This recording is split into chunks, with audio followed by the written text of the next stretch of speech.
Namaskaram Yogi.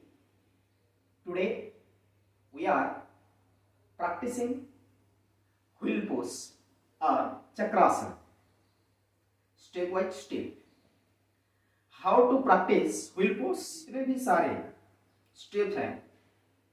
मैं थोड़े थोड़े करके आप सबको समझाने की कोशिश करूंगा और उसे करके दिखाऊंगा. तो how to practise full chakrasana और पूर्ण chakrasana. Now let's start how to do chakrasana. First, chakrasana करने के लिए आपको दोनों जो हैंड है इसके कुछ कलाएं आपको दिखाना होगा. What is that? पहले आप इसको दोनों हाथ को आगे की ओर सामने की ओर लाइए. देन उसे ऊपर की ओर मूव कीजिए. Then now down. 1 2 3 4 5 6 7. इसे दिन में 10 बार प्रैक्टिस कीजिए बिफोर प्रैक्टिसिंग योगा. फिर उसके बाद ऐसे दूसरे हाथ को पकड़कर उसे ऐसे डाउन नीचे की ओर 1 2 3 4 5. Then next hand 1 2 3 4 5. Then next side यानी कि इसके ऑपोजिट 1 2 3 4. देन उसके नेक्स्ट हैंड 1 2 3 4. इसे करने के बाद आप इसे प्लेनली अपने हाथ को नीचे रखिए. नीचे रखने के बाद उसे आगे की ओर इसे झुकाइए. अपने पूरा जो मेटाकार्पल है वो नीचे रहना चाहिए टच होके. 1 2 3 4. इसका प्रैक्टिस कीजिए. और दूसरा हैंड को मूव करके ऐसे मूव करिए और फिर उसके बाद 1 2 3 4 5. इसके बाद इसे घुमाइए. 1 2 3 4 5 6 7. ये होने के बाद अब आपको प्रैक्टिस करना है जो मुख्य चीज. कोई भी आपके पास रस्सी है उसे ले लीजिए और आप इसमें स्टिक का भी यूज कर सकते हैं और आप दीवार का भी यूज कर सकते हैं और आपके विंडो का जो फ्रेम होता है उसमें भी आप इसका यूज कर सकते हैं. अब इसे आगे की ओर रखिए और पीछे की ओर थोड़ा 1 2 3 4. Then next 1 2 3 4. One more time 1 2 3 4. Then 1 2 3 4. Then 1 2 3. आपका चेस्ट जो है आगे की ओर निकलना चाहिए और आपके जो बैक है वो क्या होना चाहिए? बैक जो है अंदर घुसना चाहिए ताकि आपका क्या होगा, मोबिलिटी आएगा आपके अपर बैक पर. और अपर बैक जितना फ्लेक्सिबिलिटी रहेगा चक्रासन के लिए उतना अच्छा रहता है. तो इसी के लिए इसका प्रैक्टिस करना जरूरी है. 1 2 3 एंड 4. उसके बाद आप क्या कीजिए, दीवार में इसको प्रैक्टिस कीजिए. दीवार है आपके पास कुछ नहीं है तो दीवार में भी इसे प्रैक्टिस कर सकते हैं हम. हाथ हैंड हो गया, इसे रखना है इसे को और इसको थोड़ा थोड़ा सा 1 2 3 4 then 5.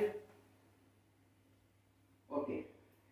उसके बाद करना क्या है, आपको उष्ट्रासन का प्रैक्टिस करना है और उसके पहला जो क्रिया है उसको भी प्रैक्टिस करना है. तो उष्ट्रासन में बेसिकली होता क्या है, दोनों जो पैर के बीच में डिस्टेंस जो है आप 15 सेंटीमीटर का रख लीजिए. अब उसको खड़े हो जाइए, दोनों घुटनों को पकड़िए और जस्ट पुश कीजिए. 1. फिर इसको पुश 2 3 4. ताकि आपकी शोल्डर जो है वो ओपन हो जाए. और शोल्डर ओपन होना चक्रासन के लिए सबसे फायदेमंद होता है. अगर आप चक्रासन करने जा रहे हैं, शोल्डर ओपनिंग नहीं हो रहा है, तो आप चक्रासन नहीं कर सकते, आप गिर जाएंगे। आप देख सकते, आप किसी को पहले प्रैक्टिस करवाए चक्रासन, आपको पता लग जाएगा। तो चक्रासन करने के लिए इसका भी सबसे जरूरी है 1 2 3। अब ये होने के बाद अब थोड़ा आगे झुक जाइए, 1 2 3। आपकी बैक को थोड़ा रेस्ट मिल जाए और बैक की जो पहली दर्द होता है वो आपको ना हो। तो इन सब प्रक्रियाओं के बाद हम चलेंगे थोड़ा सा अभ्यास करने के लिए। तो इसके प्रक्रिया में क्या होता है, दोनों पाँव के बीच में डिस्टेंस कितना रखना चाहिए और दोनों हैंड के बीच में जो हम बैक में हैंड रखेंगे उनमें कितना डिस्टेंस रखना चाहिए, ये सबसे इंपॉर्टेंट चीज है चक्रासन में। अगर ये हमको नहीं आता है कैसे रखना, अगर कई लोग ऐसे रख देते हैं, ऐसे रखने से क्या होता है, हम अपने जो शरीर को है वो भारा देकर ऊपर नहीं उठा सकते। तो इसी के लिए इसको डिस्टेंस जरूरी है। तो इसके बीच में डिस्टेंस कितना रखना चाहिए, आप इसके बीच में जो है 1.5 फीट और आपके जो 45 सेंटीमीटर का डिस्टेंस रखेंगे। उसके बाद क्या करना, आपके हाइट के अनुसार, ओके ना। उसके बाद क्या करना है, आप सो जाइए, ओके, दोनों घुटनों से रह गया। अब इसके बाद हैंड जो हम पहले प्रैक्टिस कर रहे थे, हैंड का जो ये देखिए, ये नहीं, किसी का ये हैंड ऐसे रह नहीं पाता है, तो इसी के लिए हम हैंड का प्रैक्टिस कर रहे थे पहले। तो हैंड को ऐसे आराम से रह गया। अब इसके बाद प्रैक्टिस करना क्या है, अपने हिप्स जो है उसको लिफ्ट करवाना है। 1 2 3 4 एंड 5। उसके बाद अब दूसरा काम क्या है, आपके हिप्स को लिफ्ट करने के साथ साथ दूसरा आपके जो पूरे पीठ है यानी कि बैक है उसको भी क्या करना है, अपर लिफ्ट करना है। 1 2 3 4। अब इसको करने के बाद अब आसन में थोड़ा रहने की कोशिश कीजिए। 1 2 3। अब पहले किसी का ऐसे रहता है, कैसे ऐसे रहता है, किसी का ऐसे हो जाता है, तो आपको फाइनली इसी पोस्टर में जाने के लिए आपको इन सब का प्रैक्टिस करना जरूरी है। 1 2 3 4 5 6। इसके चक्रासन करने के बाद आपको जो है इसका जो काउंटर पोज कंपल्सरी करना चाहिए, वो क्या है, पवन मुक्त आसन।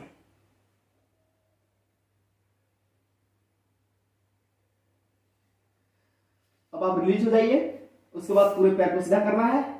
अब आपको क्या करना है, शवासन में दोनों पांव को पूरा रिलैक्स करके हाथ को भी डिस्टेंस पर डालकर एक उंगली का आपको पूरे रेस्ट ले जाना है शवासन में। अब शवासन रेस्ट करने के बाद आप राइट साइड टर्न होकर उठ जाइए। यही कुछ क्रियाएं हैं जिसे करने के बाद आप चक्रासन में मास्टरी बन जाएंगे।